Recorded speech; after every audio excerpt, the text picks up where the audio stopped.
What are you nerdigans? This is the one and only Packer Girl 89, and I'm giving you a anime nerdigan discussion video today for Sailor Moon Crystal episode 29, or you could call it Act 28 Part 2, which I gotta say, I like that they're doing that because, for those that have not watched my anime nerdigan videos before, I am actually comparing it to the Sailor Moon Crystal, to the Sailor Moon manga, because I want to see what changes they made.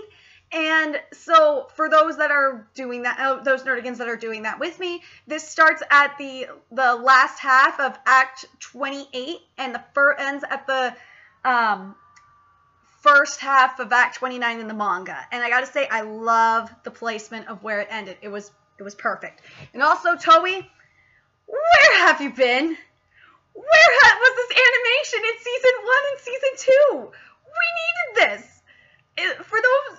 Oh my god, the animators that they hired and have taken over Sailor Moon Crystal, I love it. I love it so much. But now we're going to get into the episode and how it compares to the manga. So I gotta say that the first part, like right before the theme song, I love that they fixed it because at the end of episode 28, they kind of messed it up where they had the Hotaru thing happen before Hotaru healing Chibiusa's arm before we saw Neptune and Uranus, and this time they fixed it. So I'm very happy that they did that. The only thing that I can't stand is everyone being there, including Mamoru, because in the manga it makes it clear.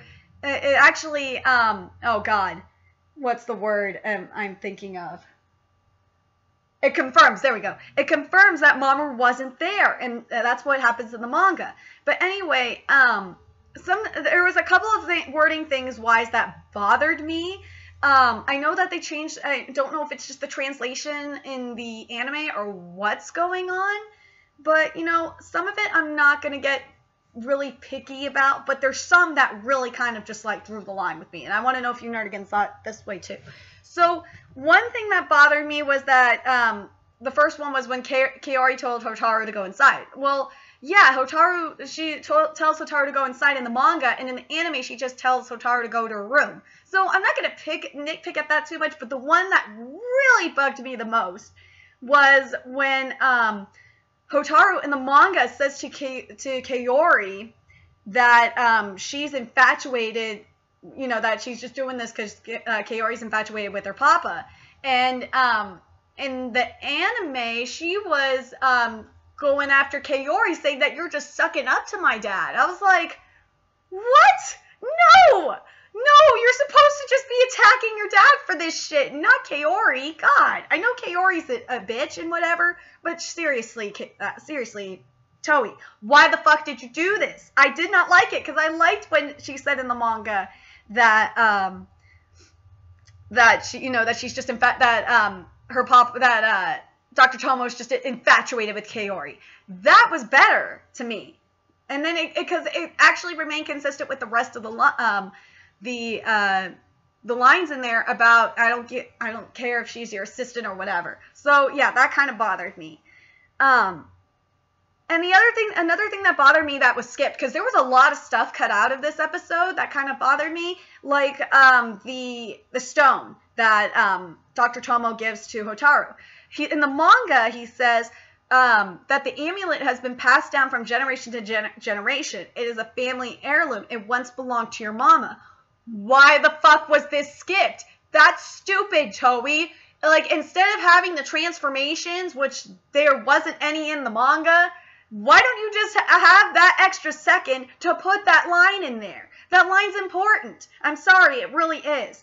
And another thing that really pissed me off is that when they were in the command center, everyone's in the command center, they're not focusing about the devolving monsters, they're just focusing on Neptune and Uranus. Yeah, Neptune and Uranus were part of the conversation, but so were the devolving monsters. Why the fuck did you guys skip out on that too, Toei? That really pissed me off. And another thing that bothered me was Usagi was in the manga. Usagi told Chibiusa off for revealing her identity. This wasn't in the anime. What the hell, Toei? You couldn't take an extra few seconds to put that in there? Crap. And then the other thing and as I said, the manga confirmed that Mama wasn't there, so I understand why part of this was cut out, but it says in the manga, what it says is that about Hotaru's skin and stuff like that, because okay, before Hotaru's skin, in the manga, it's Chibiusa says to Mamo, she says to Mamo-chan, you missed out on Hotaru. She was really pretty. Her skin was really white like porcelain. And then Mamo-chan said that as white as plaster of Paris, one could say. And then Chibiusa said, plaster of Paris, it's really stone white as freshly fallen snow. That wasn't in the anime either, so that kind of bothered me too. And they kind of changed around the scenes, and I don't know how to feel about it, if I should just be mad that it was left as a flashback about how Mamo found out about Dr. Tomo. I kind of am mixed about that. I kind of wish they would have kept that in the right place before jumping to Kaori. It just would have made sense. And also them saying goodbye to each other, that would have been a little bit nice too. Because Luna says here, and I don't know if Usagi and Chibiusa were there, because in the manga it doesn't make that clear like they did in the anime, but I know Mamoru was just there. So that didn't make sense why the other girls were there too. But whatever. This is what Luna said. Mamoru, this is the same guy who owns and runs the Infinity Academy. His name is Tomo Suichi. And then Mama says, I see no Tomo Suichi is involved in the Infinity District, the Tomo Laboratories, and the Infinity Academy. And I like that they kept that. I hate that they did it as a flashback. It should have been where it was supposed to be.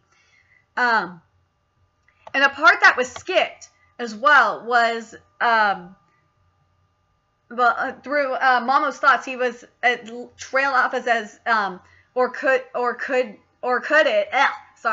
it when there was another part to it. It said, or could she be trying to warn us about destruction that is heading toward us, trying to help us prevent it?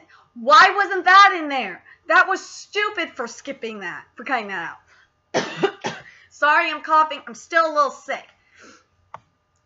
And then, okay, and then everything was going fine, the visions, whatnot, and we got to Michiru and in the mirror, and this is the part that kind of frustrated me. She said that she wiped it off in the anime. That's not what happened. In the manga, it says, then all of a sudden it cleared up again. She didn't wipe it off. The mirror cleared it up again. So I don't know if this is just translation problems or what the fuck, but that really pissed me off too. And then when Michiru and Mamo were were in the library, and he was asking her about if she is one of those sorcerers.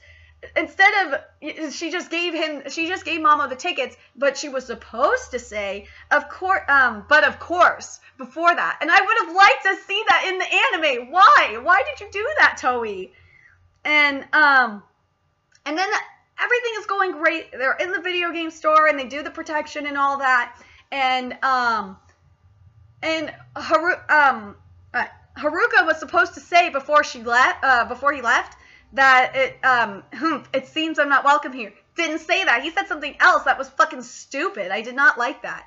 And they also skipped the part where Artemis and Luna see that the Infinity Academy has set up a student camp on Mount M. Why did you skip that? That was pretty stupid to skip too. And okay, and then we're getting to the scene where where Mikado is fighting Haruka, and Mikado didn't say this, and that pissed me off. She didn't say, bring it on, and I'll show this smug guy, or like she thought, I'll show this smug guy, and she never thought this. She thought in the anime that he looks weak. She never said that. That was stupid, Toei. What the fuck is wrong with you?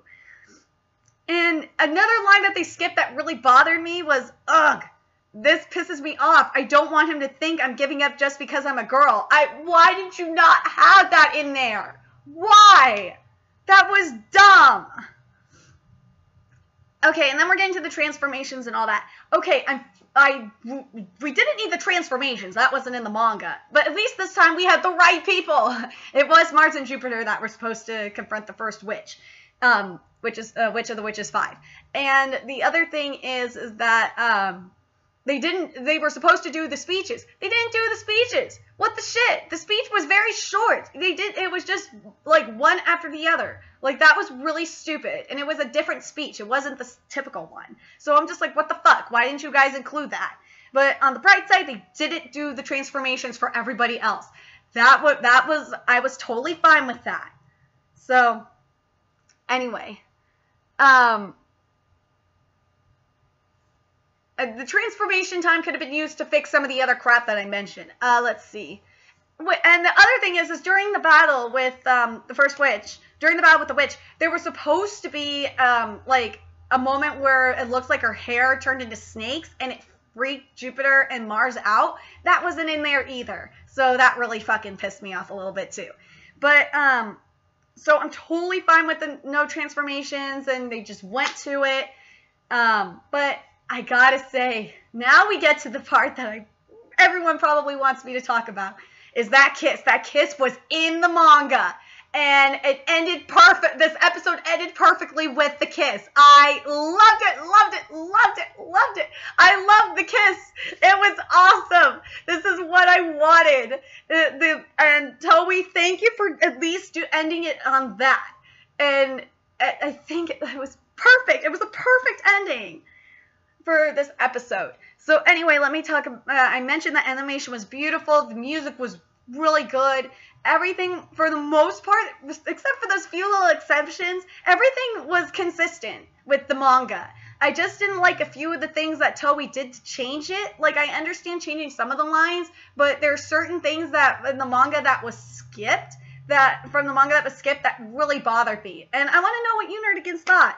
Like, what did you nerdigans think about the kiss? The kiss between Uranus and Sailor Moon. Oh my god, I love that kiss, and it's perfect. It was just perfect. It was perfect. I loved it. What did you guys think of this, nerdigans think of this episode? Did you, if you nerdigans read this with the manga, are you as frustrated as I am?